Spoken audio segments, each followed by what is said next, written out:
Hello, bachcho. Let's read out the questions. Question C. A sinusoidal voltage 250 volt and frequency 50 Hz is applied to series LCR circuit in which resistance R 6 ohm, inductance L 25 millihenry, and C 796 microfarad. Calculate A, the impedance of the circuit, and B, the power factor. So यहाँ पर हमसे simple बोला जा रहा है कि LCR circuit है, उसके अक्रॉस में जो है तो वोल्टेज अप्लाई किया गया है 250 वोल्ट का, and frequency of the circuit, ठीक है, फ्रीक्वेंसी ऑफ द सप्लाई वो 50 हर्ट्ज की इक्वल है। रेजिस्टेंस, इंडक्टेंस और कैपेसिटेंस वो यहाँ पर हमने दे रखी है। सो हमें according to question impedance of the circuit and power factor को कैलकुलेट करना है। तो चलिए स्टार्ट करते हैं सोल्यूशन से। But before of it, let's talk about the key concept which we are going to use here for this question. तो सबसे पहला तो key concept हो जाएगा the formula of impedance which can be given by under root over r square plus में xl minus of xc का whole, जहाँ पर xl inductive reactance, xc capacitive reactance होता है।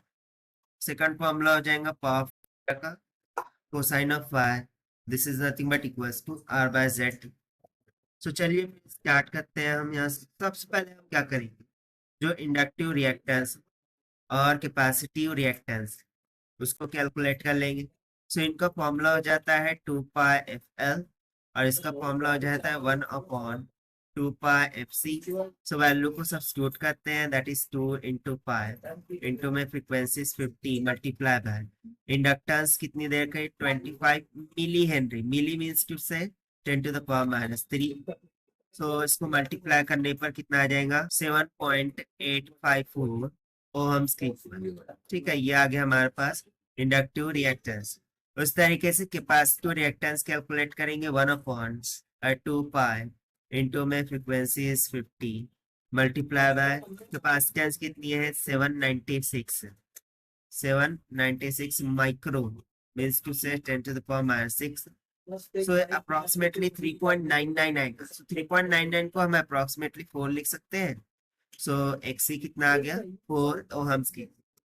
Now by using the formula of impedance, the answer to A part will become Z is equals to under root over R square plus में XL minus में XC का whole square। So this will be equals to under root over 6 का square plus में 7 point कितना आया था 854 minus में 4 that whole square.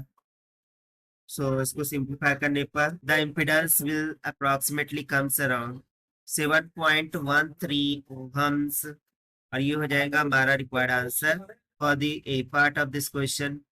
उसी तरीके से यदि हम बी पार्ट को देखें, सो बी पार्ट में हमें पावर फैक्टर कैलकुलेट करना है cosine of phi. So this will be equals to r by z।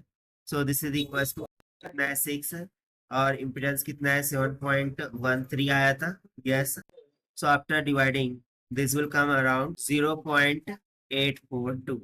So therefore this is going to be the required answer for B part of this question and this one is the answer for A part of this question. So this is the required solution. I hope you understand it well. Best of luck. Thank you.